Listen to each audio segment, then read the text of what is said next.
Hey guys, welcome back. So we're going to talk about how to change out a Subaru key fob battery. It's pretty easy actually. So this is when you get in the car and it has that yellow outline on the dashboard and says access key battery low.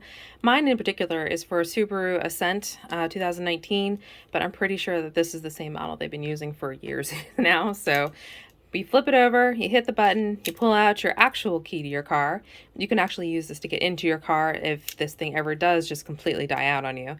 But you're going to set that aside because there's a lot of tutorial videos that say to, I'll put it on the screen over here because it's not going to show up on the camera. But basically there's a lot of tutorials out there that are going to say to use the top slot, I guess you can call that, at the top there and then use your key in the top slot to try to like pry it open. That doesn't work that well. And then they'll say to like, you're really supposed to be using the second slot and do it that way. Also not great because it's kind of cumbersome, right? So what you really need is just a screwdriver.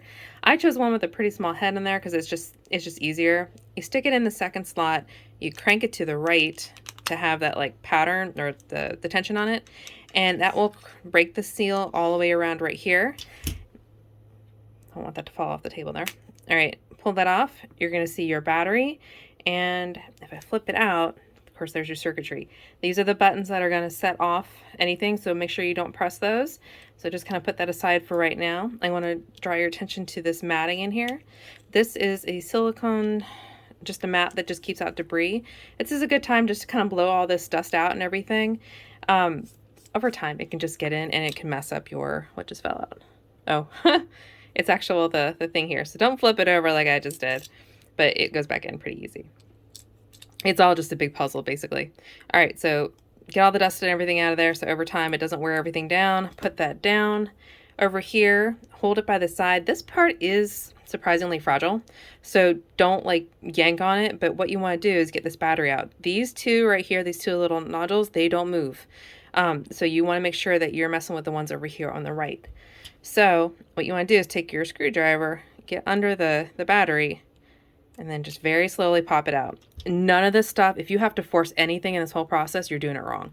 So if you feel a whole bunch of tension, just stop what you're doing and back up. All right, so I've already replaced this, so I'm just gonna have to put the same battery back in. But when you put it back in, you wanna put it in at an angle and then snap it down. All right, try not to set off your alarm because remember it's still active if the battery makes it all the way in. And it can take a minute.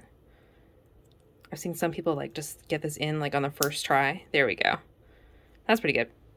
All right, so it's in, and then it's just a matter of reassembly, right? So pop over here, put it back in. Battery goes closest to the silver release button.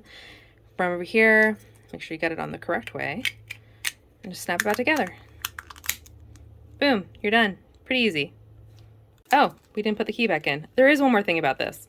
If you hold down the key or the release key or release button, it's a little easier to put the key back in than it is if you were just to try to force it without. So you kind of have to like wheel and maneuver to get it in that way. If you hold down the key, it goes right in. No need to pay somebody for this. If this helped you out, please like, and if you can leave a comment below that just says, thanks, Wendy. Those kinds of things seriously help out the video because it's like leaving a little virtual tip. So if this saved you any kind of time, I really appreciate that because it makes YouTube make the video show up in more places. So I appreciate you guys. Take care. I'll see you in the next one. Bye.